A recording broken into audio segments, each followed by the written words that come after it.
மாலியில் கடத்தப்பட்ட 5 தமிழர்களையும் உடனடியாக விடுவிக்க நடவடிக்கை எடுக்க வேண்டும் என்று மத்திய வெளியுறவுத்துறை அமைச்சகத்திடம் எம்பி கனிமொழி கோரிக்கை விடுத்துள்ளார்.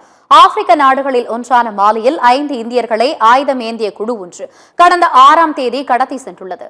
மேற்கு மாலியின் கோப்ரி பகுதி அருகே தனியார் மின் நிறுவனம் ஒன்றில் வேலை செய்து வந்த இந்திய தொழிலாளர்கள் 5 பேரை அடையாளம் தெரியாத ஆயுதம் ஏந்திய குழுவினர் கடத்தி சென்றனர்.